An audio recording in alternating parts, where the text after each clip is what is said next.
Structure के next topic को आज लेकर फिर आए आपके साथ, that is quantum numbers. But before discussing the quantum number, सबसे पहले बात करते हैं आपसे कि एटम का स्ट्रक्चर बोर ने जो दिया, सोमरफेल्ड ने जो दिया, वो बन चुका था, जिसको इलेक्ट्रॉन को एक पार्टिकल मान के उसके चारों तरफ रिवॉल्व कर रहे थे। लेकिन जैसे डी ब्रॉगली और हाइजेनबर्ग की बातचीत शुरू होती है, उनके कंसेप्ट प्रूव होते हैं, वैसे ही एटम में प्रेजेंट इलेक्ट्रॉन को सिर्फ पार्टिकल मान लेना गलत हो जाता है। एंड दैट मीन्स इलेक्ट्रॉन एक कोई छोटा बॉल नहीं है जो इलेक्ट्रॉन्स के सिर्फ जो न्यूक्लियस के चारों तरफ से चक्कर लगा रहा है। इलेक्ट्रॉन में वेव नेचर भी है, डुअल नेचर भी है। In that case we need a different model of atom. जो डिफरेंट मॉडल ऑफ एटम कौन सा होना चाहिए था, that was proposed by Schrodinger. Right, wave mechanical model Schrodinger ने दिया और उन्होंने एक फेमस मैथमेटिकल इक्वेशन दी, that is delta square psi plus 8 pi square M upon H square E minus V psi is equal to 0। हाल फिलहाल के लिए इस वीडियो में मैं सिर्फ बेसिक बात कर रहा हूं, क्योंकि मेरा मेन टॉपिक है क्वांटम नंबर, जबकि श्रोडिंगर के लिए मैंने एक अलग से वीडियो बनाया है आप लोगों के लिए। अभी सिर्फ इतना सा सीख लेते हैं कि ये कहलाता है लैप्लेसियन ऑपरेटर, और ये जो आपको दिख रहा है, this is Laplacian operator and this is known as wave function. Wave function क्या होता है, लैप्लेसियन ऑपरेटर क्या होता है, ये हम अगले वीडियोस में आगे डिस्कस कर रहे हैं। यहां पर ये एनर्जी ऑफ इलेक्ट्रॉन है and this is potential energy of electron. m is mass of electron and h is अपना वाला प्लैंक कांस्टेंट। तो इस श्रोडिंगर वेव इक्वेशन के डिफरेंशिएशन मॉडल पर ये जो दिख रहा है आपको, 3 डायमेंशनल डिफरेंशिएशन होता है Laplacian operator, that is del by del x plus del by del y plus del by del z।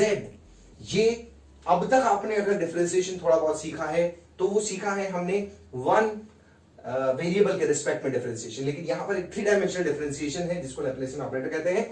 इसके सॉल्यूशन की, इस इक्वेशन की, इस मैथमेटिकल एक्सप्रेशन के जो सॉल्यूशंस होते हैं, वहां से कुछ वैल्यूज हमारे पास आती हैं, और जो वैल्यूज आती हैं उनको हम बोलते हैं eigen values. We call them as eigen values. इन आइगन वैल्यूज को हम साई से फिर डिनोट कर रहे हैं, और ये साई की हेल्प से हम क्वांटम नंबर्स ऑब्टेन करते हैं। सो जो परमिसेबल वैल्यूज और आइगन वैल्यूज की होती है वो क्वांटम नंबर्स की होती है। क्वांटम नंबर्स टोटल हो सकते हैं 4, जानते हैं डिटेल में। सो क्वांटम नंबर हो सकते हैं total 4, that is principal quantum number, azimuthal quantum number, magnetic quantum number and spin quantum number, and they are represented by n, l, m, s। They are represented by n, l, m, s. n is principal quantum number, यानी कि main, असली, that is the prime, and this is azimuthal quantum number, इसको बोलते हैं secondary या subsidiary to the principal, and the next one is magnetic, and the last one is spin.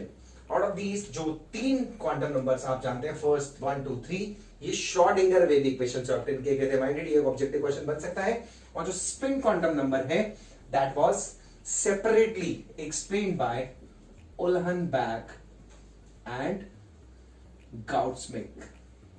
Uhlenbeck और Gauss-Schmidt ने इसे अलग से बताया था। क्या है इसकी कहानी, इसको भी हम डिस्कस करेंगे। सबसे पहले इन 4 क्वांटम नंबर्स का बेसिक आइडिया ले लेते हैं। ये 4 क्वांटम नंबर्स वो क्वांटम नंबर्स हैं जो हमें ये समझा रहे हैं कि इलेक्ट्रॉन की एनर्जी कितनी है, वेलोसिटी कितनी है, शेल कितनी है, सब शेल कितनी है, यानी कि किसी भी इलेक्ट्रॉन के पूरे डिस्क्रिप्शन को जो दे रहे हैं वो क्वांटम नंबर्स हैं। तो quantum numbers are set of 4 integers which are explaining all the properties associated with electron, and उनमें से स्पेशली 3 बहुत इंपॉर्टेंट है, जो कि तीनों श्रोडिंगर वेव इक्वेशन के सॉल्यूशन से ऑब्टेन किए गए हैं। जो प्रिंसिपल क्वांटम नंबर होता है, ये मेनली हमें शेल के बारे में बताता है, ऑर्बिट के बारे में बताता है, जो KLMN है उनके बारे में बताता है। जबकि सब्सिडियरी क्वांटम नंबर या एजिमुथल क्वांटम नंबर जो बताता है, वो हमें ये बताता है कि जो ऑर्बिटल्स होते हैं उनकी शेप कैसी होती है। On the other hand magnetic quantum number हमें ये बताते हैं कि ओरिएंटेशन कैसा कैसा हो सकता है उन ऑर्बिटल्स का, और स्पिन क्वांटम नंबर हमें बताता है कि इलेक्ट्रॉन जो अपने एक्सिस पे घूम रहा होगा वो क्लॉकवाइज घूम रहा होगा या एंटी क्लॉकवाइज घूम रहा होगा। ये चारों की बेसिक आइडिया है। First of all principal quantum number को हम n से डिनोट करते हैं, और सबसे पहली बात कर रहे हैं वैल्यूज क्या क्या हो सकती हैं एन की, ध्यान से सुनिएगा, वैल्यूज क्या क्या हो सकती हैं। So possible value of N हो सकती है 1 2 3 4 5 6 एंड सो ऑन। फिर सेकेंड हम बात करते हैं नेम ऑफ शेल, जो ऑर्बिट या एनर्जी लेवल या शेल की बात कर रहे हैं उसके नेम क्या होंगे, वो ये हमें समझाता है कि अगर फर्स्ट लिया है हमने तो name will be K, then L, then M, N, O, P and so on. So this is the first point जो हमें क्या बता रहा है, नेम ऑफ शेल के बारे में बता रहा है। मान लीजिए I am talking about a human being, we want to study about him, कहाँ रहता है, क्या करता है, कैसा है, कितनी वेल्थ है, कितना पैसा है, कितना पढ़ा लिखा है, we want to know all the description of that human being, then in that case we need to have certain information. First one is उसका नाम क्या है, सेकेंड वन वो कौन से शहर में रहता है, थर्ड वन इज वो कौन से कॉलोनी में रिसाइड करता है, वो कौन से मकान में रहता है, वो कौन से कमरे में रहता है, एंड उसकी एनर्जी कितनी है, उसकी वेलोसिटी कितनी है, उसके पास वेल्थ कितनी है, स्टडी कितनी, उसकी पूरी इंफॉर्मेशन लेना चाहते हैं। ऐसे ही अगर आप इलेक्ट्रॉन की इंफॉर्मेशन लेना चाहते हैं तो आपको 4 नंबर्स की जरूरत है, और वो चारों हैं क्वांटम नंबर्स। उसमें फर्स्ट की बात कर रहा हूं जो कहीं ना कहीं उसके शेल की बात कर रहा है, मेनली ऑर्बिटल्स की बात, ऑर्बिट्स की बातें कर रहा है। तो वैल्यूज ऑफ एन 1 2 3 4 5 6 हो सकती है, और नेम ऑफ शेल उनका KLMNO होता है, राइट। और क्वेश्चन होना चाहिए why KLMNO4, why not ABCD? क्योंकि जब सबसे पहले इस शेल का आइडिया दिया गया था, फर्स्ट आइडिया जब दिया गया था शेल का, तो उस टाइम पता नहीं था कि जिस शेल की बात की जा रही है वो फर्स्ट है या लास्ट है या बीच की है। तो जो साइंटिस्ट ने सोचा कि why not name it as K, अगर इससे पहले की भी कुछ शेल्स होंगी तो उनका नाम उससे पहले वाला रख दिया जाएगा, ABCDEFGHIJK, और अगर उसके बाद की आएंगी तो LMNOPQ कर दिया जाएगा, इसलिए K से रिलेटेड है। कुछ साइंटिस्ट ये भी मानते हैं कि कुछ एक K कैप्चर करके कंसेप्ट है जिसके बेस पर भी इसका नाम K से स्टार्ट किया जाता है। So there are various theories about this. So KLMNOP is very okay to everyone. Third जो पता चलता है n की वैल्यूज की हेल्प से, वो पता चलता है कि एनर्जी ऑफ इलेक्ट्रॉन कितनी होगी, एनर्जी ऑफ इलेक्ट्रॉन क्या हो सकती है। तो इस कंसेप्ट के according En is proportional to minus value के साथ Z²/n² की वैल्यू पता चलती है, जहां n शेल नंबर है, यानी कि फर्स्ट, सेकंड, थर्ड, फोर्थ की अगर हम बात करें तो बिल्कुल क्लियर है। E1 से वैल्यू E2 की ज्यादा होगी, E2 से E3 की ज्यादा होगी, E4 की ज्यादा होगी। ये सारी इंफॉर्मेशन हमें कौन दे पा रहा है? So the answer is it is given by the principal quantum number. So the fourth point is velocity of electron. Velocity of electron के लिए हम फॉर्मूला जानते हैं, Vn is proportional to Z/n, and it is very clear V1 की value बड़ी होगी V2 से, V3 से एंड V4 से, क्योंकि इनवर्सली प्रोपोर्शनल टू है शेल नंबर। जितनी बड़ी शेल में इलेक्ट्रॉन मूव कर रहा होगा उसकी वेलोसिटी कम होगी। साइमल्टेनियसली हमें इस प्रिंसिपल क्वांटम नंबर n से क्या क्या इंफॉर्मेशन मिलती जा रही है, आप देख पा रहे हैं। Size of orbit, this is very important. Size of orbit इस पे डिपेंड करेगा। जब भी मैं आपका टेस्ट लूंगा या आपके टीचर आपका टेस्ट लेंगे तो इससे रिलेटेड क्वेश्चन जरूर पूछते हैं। साइज ऑफ ऑर्बिट की अगर अपन बात करें तो रेडियस इज प्रोपोर्शनल टू, हमने पढ़ा है n², तो डेफिनेटली R1 से बड़ा, R2 से बड़ा, R3 से बड़ा R4 होगा। एंड जैसे जैसे आप बढ़ते जाएंगे शेल नंबर के साथ, वो स्क्वायर के रेशो में 1 4 9 इस तरह से 16 वैल्यूज बढ़ती जाएंगी इस रेशो में। तो साइज ऑफ ऑर्बिट भी इससे हमें पता चल रहा है। एंड वेरी वेरी इंपॉर्टेंट, यहां से पता चलता है नंबर ऑफ सब शेल। एक छोटा सा पॉइंट मैं पहले अपने पिछले वीडियोस में डिस्कस कर चुका हूं, यहां पे बहुत शॉर्ट में दोबारा डिस्कस कर रहा हूं।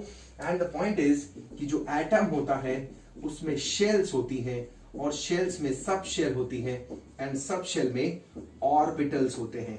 ये we have discussed in the earlier video, आप चाहें तो उसको दोबारा देख सकते हैं। और इसी को मैंने एक सिटी से कंपेयर किया था। सिटी में कॉलोनीज होती हैं, कॉलोनीज में हाउस होते हैं, और हाउस में रूम होते हैं। So right now we talking about atom में शेल, यानी we are talking about the colonies.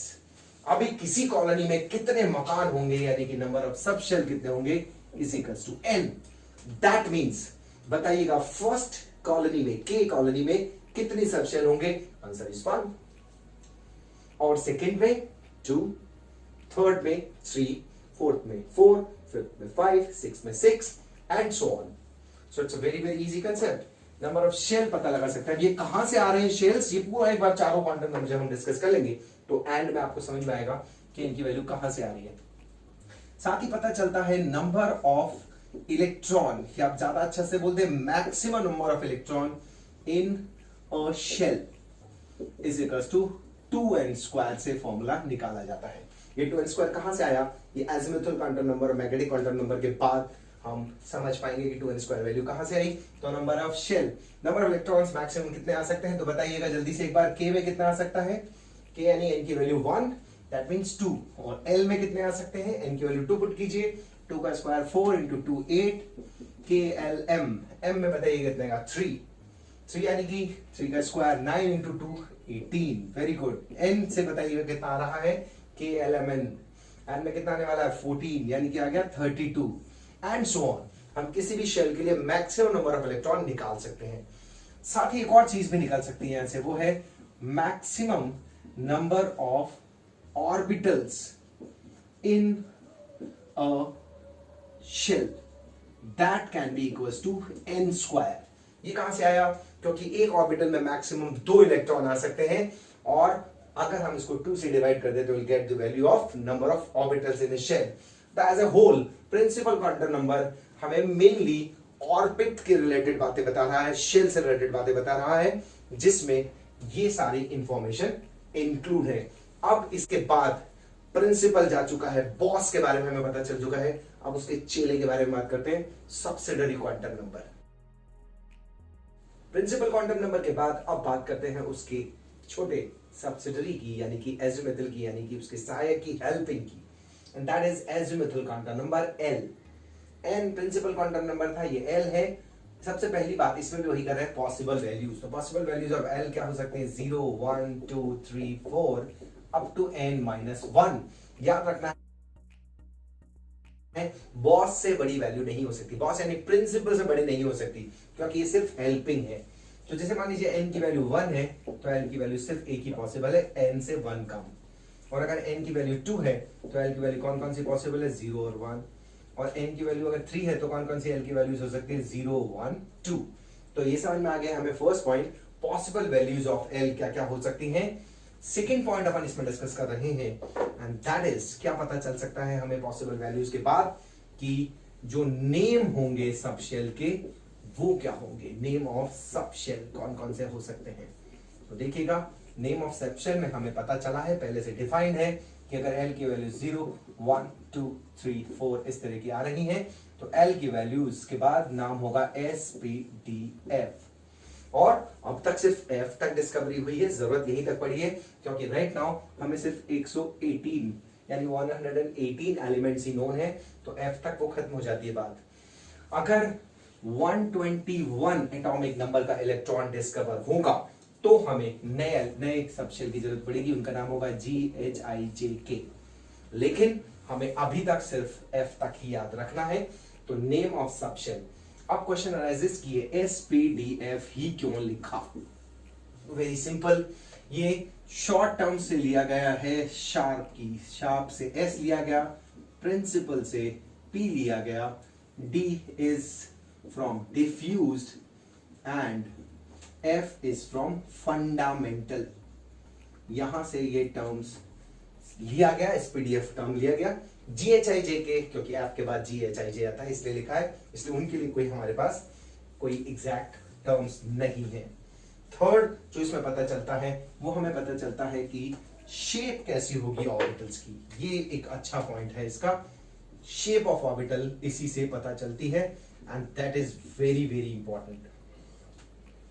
क्या क्या हो सकती हैं, तो पता चला है S के लिए शेप होती है गोलू गोलू या तो स्फेरिकल, एंड P की जो शेप होती है वो होती है डम्बेल। देखिएगा ये डम्बेल की बड़ी प्यारी सी स्टोरी है। You must have heard about dumbbells, right. वो डम्बल्स भी एक्चुअली डम्बेल्स है। डम मतलब होता है one who can not speak and hear, and bell is घंटी। इमेजिन कीजिए एक ऐसी bell which has no sound, तो उसे हम बोलेंगे डम बेल। और वो डम्बल इज बेल जैसी नजर आती है but it is dumb with no sound, इसलिए डम्बल बोलते हैं। एग्जैक्टली डम्बल जैसी शेप होती है। जो डी है हमारे पास वो होता है डबल डम्बल। जनरली इस तरह का। डबल नंबर इज इसी का म्यूचुअली परपेंडिकुलर दो ले लीजिए, एक ऐसा था एक ऐसा ले लीजिए। एंड जो f ऑर्बिटल होता है वो होता है डिफ्यूज। देखिएगा s की जो शेप है वो स्फेरिकल है, जो p की शेप है उसमें ये दो हिस्से जो दिख रहे हैं लोब्स कहलाते हैं। यहां पर भी आपको लोब्स नजर आ रहे होंगे।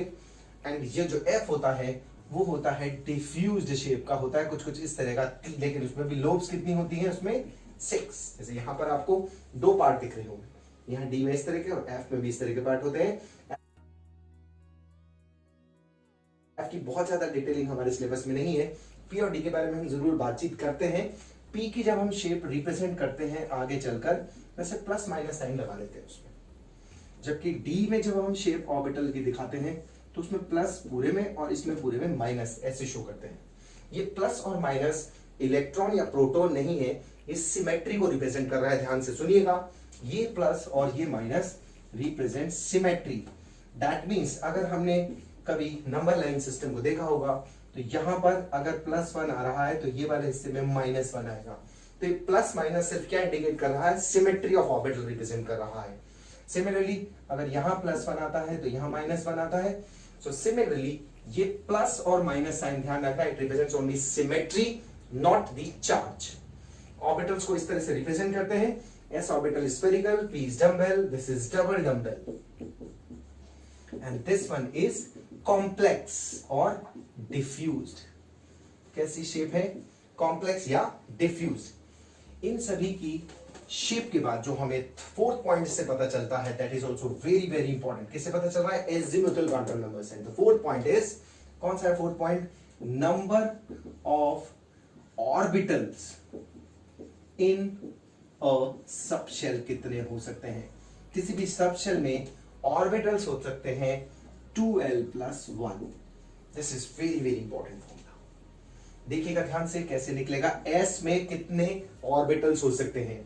सो s का मतलब l is equal to 0, l की वैल्यू सब्स्टिट्यूट कीजिए, नंबर ऑफ ऑर्बिटल्स हमारे पास आ जाएंगे 1। p के लिए निकालिए नंबर ऑफ ऑर्बिटल्स, p के लिए l की वैल्यू 1 होती है, इसको याद कीजिए, l is equal to 0 is s, p अगर मैं बोल रहा हूं तो l इज इक्वल टू 1। यहां 1 सब्स्टिट्यूट करेंगे तो number of orbitals is equal to आ गया हमारे पास 3।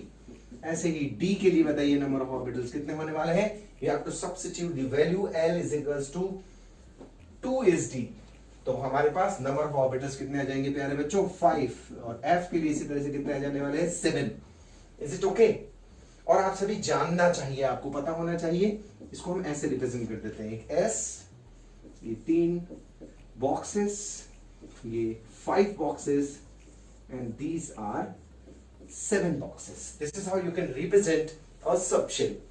तो number of orbitals in a subshell कितने हो सकते हैं, 2l+1. And the last point, very very important again. So fifth point जो हम इसमें डिस्कस कर रहे हैं वो है maximum number of electron in a subshell. कितना हो सकता है वो हम वैल्यू निकाल रहे हैं। मैक्सिमम इलेक्ट्रॉन सबशेल में कितना हो सकते हैं, is equal to 2 × 2l+1। Question arises कहां से आया, s में एक ऑर्बिटल है, उसमें मैक्सिमम 2 इलेक्ट्रॉन फील हो सकते हैं, तो इसका मतलब उसमें इलेक्ट्रॉन कितने आ सकते हैं, मैक्सिमम 2। ऐसे ही p में 3 है तो इसमें कितने आ सकते हैं, 6, d में 10, f में 14। और इसमें l की वैल्यू सब्स्टिट्यूट करके भी वैल्यूज क्लियर हो सकती है। इसी में क्वेश्चन और बनता है कि maximum number of electrons in a shell, जो वैल्यू हमारे पास आई थी वो कितनी आई थी, 2n²। तो 2n² वैल्यू कहां से आई उसके लिए सीख लेते हैं। किसी शेल में कितने ऑर्बिटल्स हो सकते हैं, वो होते हैं n²। n² कैसे आई वैल्यू देखिएगा, 1, 3, 5, 7, 9, 11। अगर आप ऑड नंबर्स को ऐड करना चाहते हैं, सम करना चाहते हैं, तो वो वैल्यू होती है n²। तो वहां से n² आया और एक ऑर्बिटल में मैक्सिमम 2 हो सकते हैं, तो 2 × n² will be 2n² will be the number of electrons in a shell. इस तरह से ये वैल्यू भी इससे पता चल सकती है। तो यू कैन सी कि एजिमुथल क्वांटम नंबर हमें पॉसिबल वैल्यूज बता रहा है, नेम बता रहा है, शेप ऑफ ऑर्बिटल बता रहा है, और साथ ही हमें number of orbitals in a subshell कितने होते हैं इसकी भी इंफॉर्मेशन मिलती है, और मैक्सिमम ऑफ इलेक्ट्रॉन कितने हो सकते हैं सबशेल में, ये पता चलता है। Third quantum number is magnetic quantum number.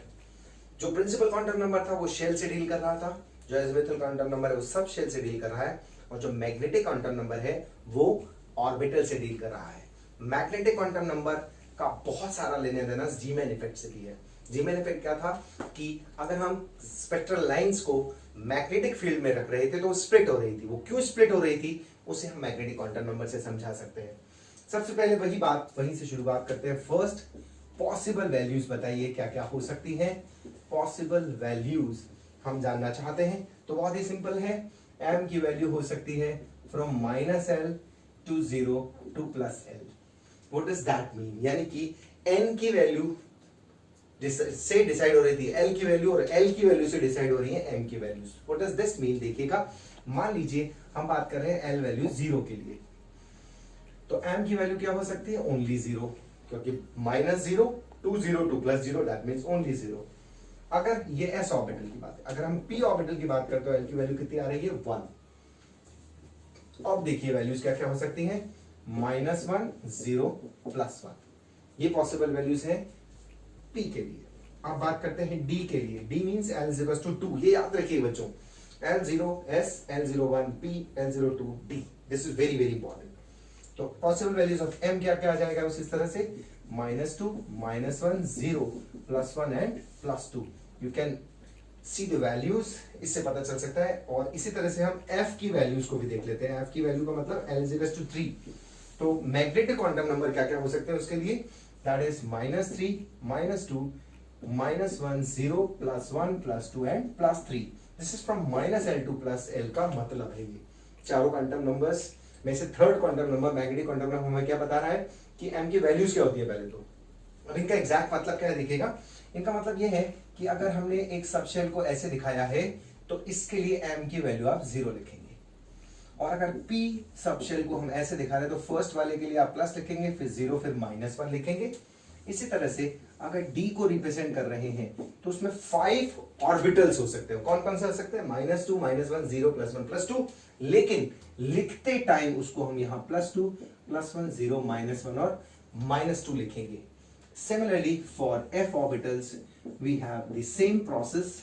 हम सबसे पहले वाले को +3 डिनोट करेंगे, +2, +1, 0, -1, -2 एंड -3 रिप्रेजेंट करेंगे। इस तरह से ये वैल्यूज आ सकती हैं। So first point is possible values of m is clear to all of us. Second point जो इसमें पता चलता है, this is again the gist or the highlight of this magnetic quantum number, जो हमें ये बताता है कि orientation of orbitals कैसा होगा। What is orientation of orbital means, और वो कैसा होगा ये मैग्नेटिक क्वांटम नंबर हमें बताता है। तो ओरिएंटेशन का मतलब है 3 डायमेंशनल रिप्रेजेंटेशन।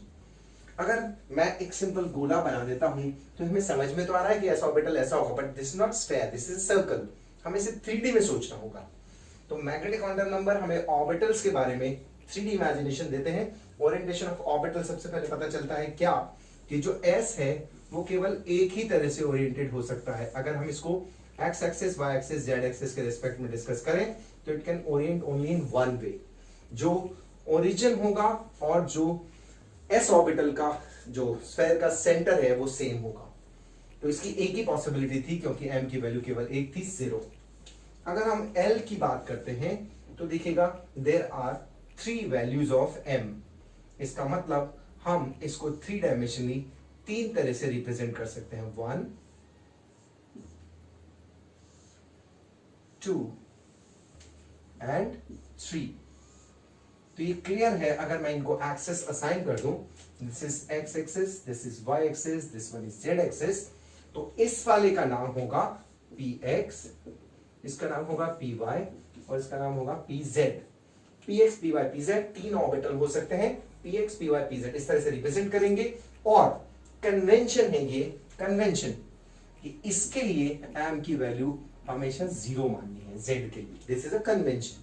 इनके लिए +1, -1 कुछ भी हो सकती है, z के लिए लेकिन 0 होती है। कन्वेंशन है। What is convention? रूल नहीं है, कन्वेंशन है। जैसे जब आपके पापा की शादी हुई तो आपकी पापा के साथ जब मम्मी की शादी हुई तो मम्मी पापा के घर आके रहने लगी।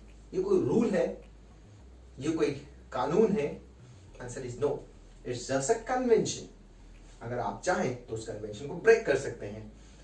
हमारे इंडिया में भी देयर आर फ्यू स्टेट्स जहां पर इसका उल्टा होता है, दैट इज शादी के बाद लड़के को लड़की के घर में जाकर रहना होता है। This is there convention, but general convention is, convention मतलब इस z को हमने m माना हुआ है। कुछ कंट्रीज में इस m को जीरो नहीं मानते, z को वो बोलते हैं x जीरो हो सकता है, कोई भी जीरो हो सकता है।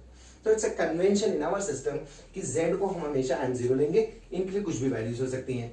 s की शेप एक ही पॉसिबल हुई, l की 3 possible, px y pz, 3D में इस तरह से ओरिएंटेशन है। And as I told you earlier, इनमें हम प्लस माइनस साइन भी लगा देते हैं, वो सिमेट्री रिप्रेजेंट कर रहा होता है। इसी तरह से d ऑर्बिटल की शेप को भी देखते हैं। d की कितनी शेप पॉसिबल होंगी, ओरिएंटेशन कितने तरह के हो सकता होंगे, 5, क्योंकि l इज इक्वल टू 2 के लिए जैसा अभी अपन देख रहे थे 5 पॉसिबिलिटीज हैं। कौन कौन सी हो सकती हैं, l is equal to sp, l is equal to 1 के लिए p की शेप की बातें कर रहे थे, राइट, p की थी ये शेप्स। इसी तरह से d शेप को देखते हैं, d के लिए शेप कौन कौन सी हो सकती है, 5, वो देख रहे हैं पॉसिबिलिटीज। देखिएगा फर्स्ट पॉसिबिलिटी ऐसे हो सकता है कि जो 4 लोब्स होती हैं डी की वो x और y एक्सिस पे आ रही हो, इनको हम बोलेंगे dx2y2। कुछ लोग इसे मिस स्पेल भी कर लेते हैं, dx square minus y square भी बोलते हैं, but is not so, it is dx2y2, क्योंकि 2 लोब्स x पे आई हैं, 2 y पे आई हैं, तो we are calling this as dx2y2। एक शेप बहुत ही अजीब सी यहां पे मैं डिस्कस कर रहा हूं, and that one is D की एक शेप, हर बार ऐसा नहीं कि वो डबल डम्बल ही होते हैं, ऐसी भी एक होती है, इसको हम बोलते हैं बेबी लूथर शेप। ये एक ऐसी शेप है, ये एक ऐसा खिलौना जैसा है जिसमें ऑर्बिटल इस तरह से घूम रहा होता है, इसीलिए इसकी शेप बेबी लूथर हो सकती है। सो dx2y2 ऑर्बिटल एक तरह का हुआ, एक जो ऑर्बिटल है वो है dz2, जिसमें शेप कुछ इस तरह की है। अगर मैं x axis, y axis, z axis बोलूं तो उसमें z एक्सिस पर इस तरह से 2 लोब्स आ रही होंगी और एक रिंग, एनुलर रिंग आ रही होगी इसके ऊपर, जिस शेप को हम इस तरह से डिनोट कर रहे हैं। जो रिमेनिंग 3 हैं वो कौन सी शेप्स हैं, वो हो सकती हैं सिंपल प्लेन में 4 लोब्स आ जाएं, ये x एक्सिस और y एक्सिस है, तो इसका नाम होगा dxy। रिपीट करते हैं, x axis, y axis, z axis, ये और x और y एक्सिस है, तो यहां पर एक लोब है, इस जगह पे एक लोब आ रही है, यहां पर एक लोब और यहां पर एक लोब, यानी कि 4 लोब्स प्लेन में आ रही हैं। प्लेन समझ पा रहे हैं आप, दिस इज द प्लेन। इसी तरह से 2 शेप और बचती हैं, एंड दैट इज, उसको भी हम लिखना ऐसे ही पड़ेगा, इसको x एक्सिस और इसको z मान रहे हैं, जैसे यहाँ y था ऐसे z माना है। एंड सिमिलरली एक शेप और है, दैट इज यहां पर z एक्सिस ले लिया, यहाँ y एक्सिस ले लिया, तो इनके नाम हो जाएंगे dxz एंड dyz। तो हाउ मेनी ओरिएंटेशन या 3 dimensional representation of the orbitals are possible, answer is 5। उनमें से एक dx2y2 है, dx2 minus y square, dx square minus y square नहीं है, एक dz2 है, dz स्क्वायर नहीं है, और एक dx5, dxz और dyz है। बड़ी क्लासेस में आप जब पढ़ते हैं कि जो d ऑर्बिटल्स होते हैं जिनकी पांचों की एनर्जी एक जैसी होती है, उनको बोलते हैं डीजेनरेटेड ऑर्बिटल्स। ध्यान से सुनना, बात को छोटी सी बात है, आगे काम आएगी। डीजेनरेटेड ऑर्बिटल्स कहलाते हैं अगर पांचों की एनर्जी एक जैसी है तो, लेकिन कुछ कंडीशंस में ये स्प्लिट हो जाते हैं। वो कौन सी कंडीशंस है वो हम हायर लेवल पे पढ़ते हैं। उन कंडीशन में जिनमें ये स्प्लिट होते हैं उनमें ये तीनों दोस्त एक साथ रहते हैं और ये 2 दोस्त एक साथ रहते हैं, क्योंकि इन तीनों ऑर्बिटल्स को हम बोलते हैं प्लेनर ऑर्बिटल्स। क्या कहते हैं बच्चों, प्लेनर ऑर्बिटल्स। और इन दोनों को बोलते हैं एक्सियल ऑर्बिटल्स। क्यों कह रहे हैं ये समझ में आ रहा होगा, इसमें लोब्स एक्सिस पे आ रही हैं और इस पे लोब प्लेन में आ रही हैं। तो जब इनकी स्प्लिटिंग होती है किन्हीं कंडीशंस में, तो ये 2 में टूटते हैं, ये 2 दोस्त बनते हैं, ये 3 दोस्त बनते हैं, जो हम हायर क्लासेस में पढ़ते हैं, 12th में पढ़ते हैं, कॉम्प्लेक्स कंपाउंड में पढ़ते हैं, जिसके बारे में हमारे कुछ सेपरेट वीडियोज में डिस्कशन है। 4th quantum number is spin quantum number. 3 जो पहले क्वांटम नंबर थे NLM, वो श्रोडिंगर वेव इक्वेशन के सॉल्यूशन से ऑब्टेन किए गए थे। स्पिन क्वांटम नंबर ऐसा क्वांटम नंबर है जो श्रोडिंगर वेव इक्वेशन से रिलेटेड नहीं है।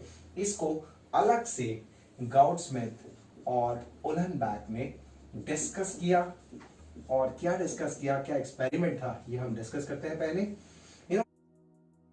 इन्होंने जो स्टर्न एक साइंटिस्ट थे जिन्होंने सबसे पहले सिल्वर के एटम्स के गैसेस फॉर्म में ले जाकर स्टडी की और उनको मैग्नेटिक फील्ड से जब पास किया तो ऐसा देखा कि वो मैग्नेटिक फील्ड की तरफ अट्रैक्ट या रिपेल हो रहे थे, यानी कि उनमें कुछ मैग्नेटिक प्रॉपर्टी थी।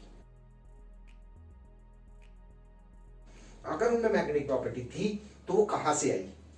गॉडस्मिथ और उहलेनबेक ने ये इमेजिन किया, ये प्रपोज किया कि दरअसल जो इलेक्ट्रॉन न्यूक्लियस के चारों तरफ चक्कर लगा रहा है, it is like sun, planetary motion है। वो डेफिनेटली न्यूक्लियस के चारों तरफ तो चक्कर लगा ही रहे हैं, साइमल्टेनियसली वो खुद क्लॉकवाइज और एंटी क्लॉकवाइज भी घूम सकते हैं। तो अगर किसी इलेक्ट्रॉन की स्पिन, खुद की स्पिन देखिएगा, एक मूवमेंट था जो ऐसे घूम रहे थे और एक अर्थ जिसके कारण से डे एंड नाइट ऑब्जर्व हो रहे थे, वो एक अलग मूवमेंट है। तो जो स्पिन है उसके बेस पर एस की वैल्यू प्लस आप कहा अगर ये क्लॉकवाइज मूव कर रहा है तो कौन सा मूवमेंट है? क्लॉकवाइज अगर मूवमेंट है तो उसको हमने नाम दिया spin quantum number S equals two plus half. और अगर यही मूवमेंट एंटी क्लॉकवाइज है तो इसको बोल देते हैं माइनस हाफ। तो दो तरह के मूवमेंट हो गए, एक एंटी क्लॉकवाइज और एक क्लॉकवाइज। एंटी क्लॉक मूवमेंट में स्पिन माइनस हाफ बोलते हैं, इसमें प्लस हाफ। लेकिन इसी में एक चॉइस और रहती है कि कई बार लोग बोलते हैं इसको प्लस हाफ और माइनस हाफ बोलेंगे और इसको माइनस हाफ और प्लस हाफ। दैट मींस अगर आपने इसको प्लस हाफ मान लिया तो ये माइनस हाफ है और इसे माइनस हाफ मान लिया तो ये प्लस हाफ है।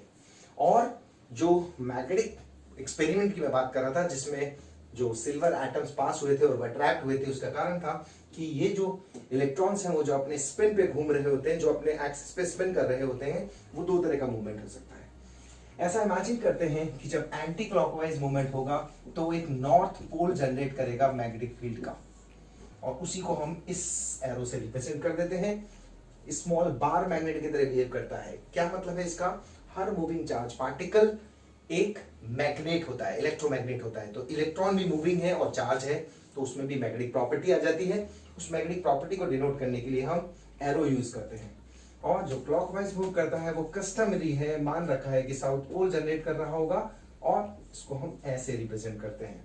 तो इलेक्ट्रॉन्स को हेडेड एरो से रिप्रेजेंट करते हैं। दैट रिप्रेजेंट्स, ये क्या बता रहा है? इट रिप्रेजेंट्स कि जो इलेक्ट्रॉन है वो स्मॉल बार मैग्नेट की तरह बिहेव कर रहे हैं। They are behaving like a small bar magnet, छोटे छोटे बार मैग्नेट्स की तरह बिहेव कर रहे हैं। इससे रिलेटेड बहुत सारी मैग्नेटिक प्रॉपर्टीज भी हैं जिनको हम फेरोमैग्नेटिक, डायमैग्नेटिक और पैरामैग्नेटिक कहते हैं, जिसके लिए हम अलग से एक वीडियो में बात करेंगे। आज के वीडियो में हमने चारों क्वांटम नंबर्स की बात की, जो चारों क्वांटम नंबर हमें इलेक्ट्रॉन से रिलेटेड वेरियस इंफॉर्मेशन दे रहे हैं। इन चारों क्वांटम नंबर्स की एप्लीकेशन, क्वेश्चंस और इनसे रिलेटेड आगे के लॉज हम नेक्स्ट वीडियो में डिस्कस करेंगे।